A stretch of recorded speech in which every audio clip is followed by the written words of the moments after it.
Hello students, welcome to the class of FY BCom Semester 1 Accountancy and Financial Management.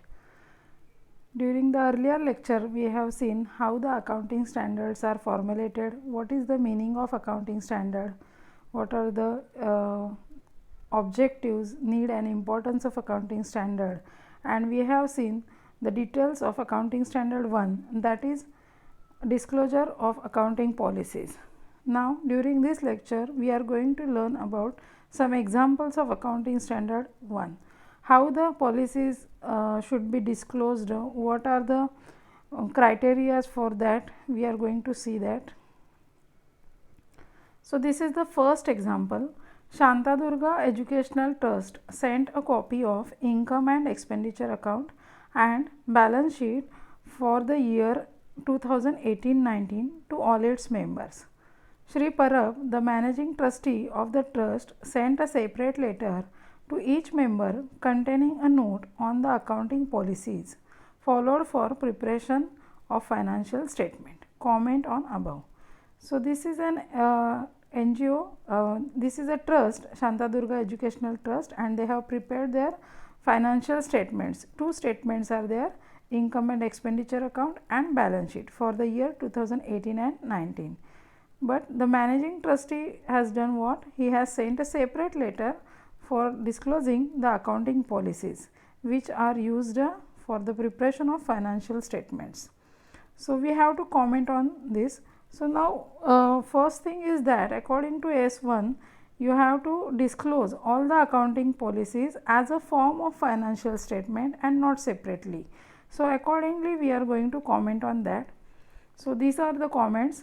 According to S1, all the accounting policies followed in preparation and presentation of the financial statements should be disclosed as part of statement.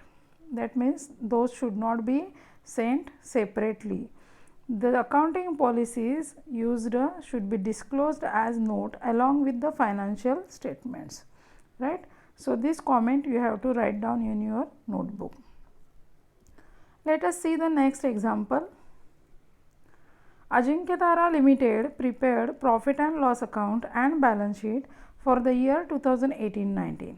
The accounting policies about profit and loss account have been disclosed below profit and loss account, and accounting policies about balance sheet have been disclosed below the balance sheet. Comment on above.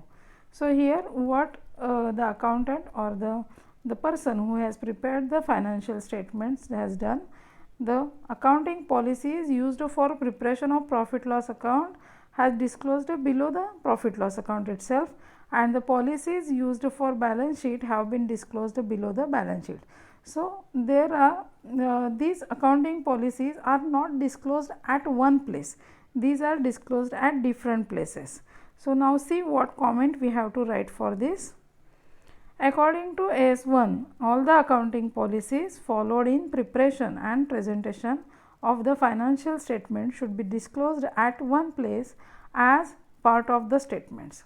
Those should not be given separately below profit loss account and balance sheet. All the accounting policies should be disclosed at one place after the balance sheet. So you should write this comment. Let us see the third example. Cautious Limited prepared profit and loss account and balance sheet on cash basis. Now accrual basis is the fundamental assumption, fundamental accounting assumption while preparation of the financial statements or choosing your accounting policies. So as per S1, accrual basis is the fundamental accounting assumption. If this assumption is not followed, then the fact should be disclosed in the notes. That means when you are giving the disclosures below your financial statement, you have to write down this. Cautious Limited should write down like that the company has not followed the accrual basis of the fundamental accounting assumption. Let us see the next example.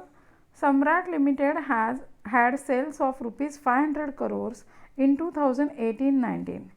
Cash sales of rupees 500 was shown separately by the company. Now here this example is regarding to the materiality concept.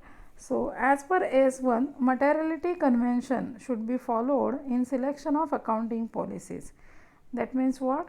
If the monetary transaction is material, if the amount is material, its effect is material, then only it should be disclosed separately. Otherwise, there is no need to disclose under a separate heading.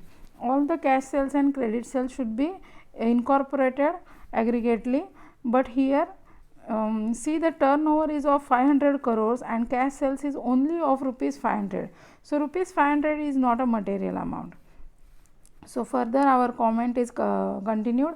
Here Samrat Limited has chosen to show cash sales separately. However, rupees 500 is not material considering the turnover of rupees 500 crore.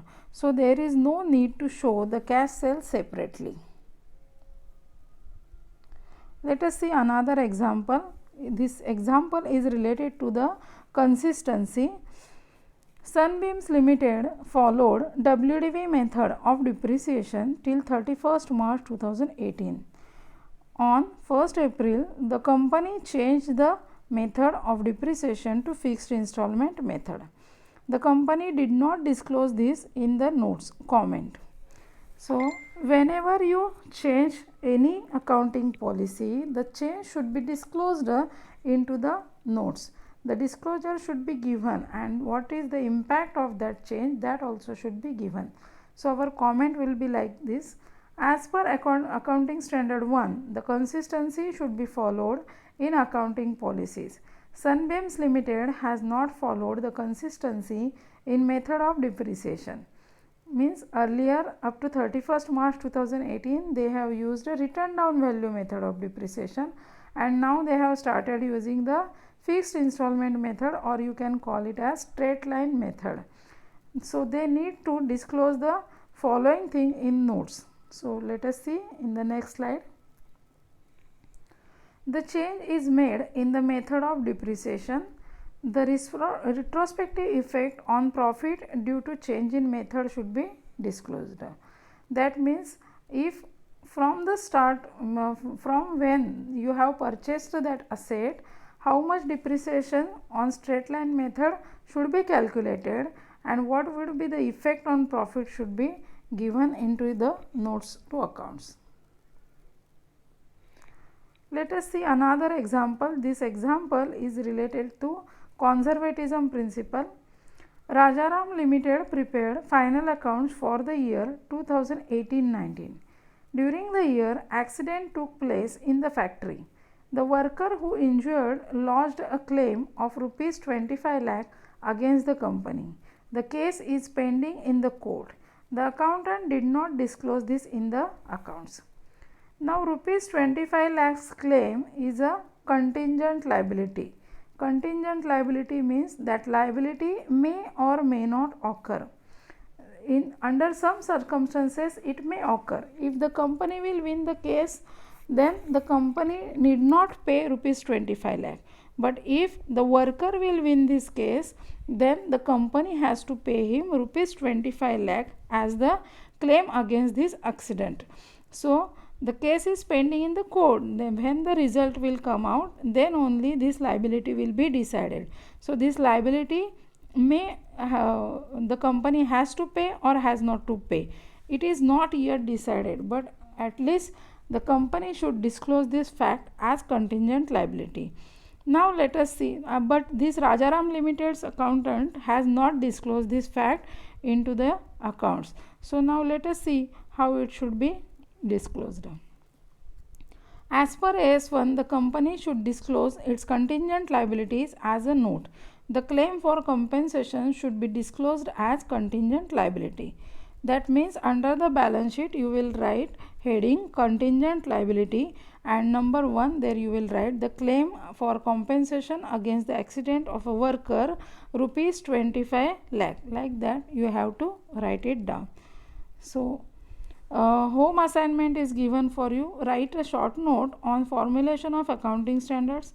Write what are the disclosure requirements as per AS1 and enlist 10 areas of accounting policies. This is the home assignment for you. You should complete that within this week, and you can post the photographs on my WhatsApp account. If you have any doubts, you can WhatsApp me, text me, but the call is not possible. So or you can comment under the YouTube lecture, right? Thank you very much. Have a nice day.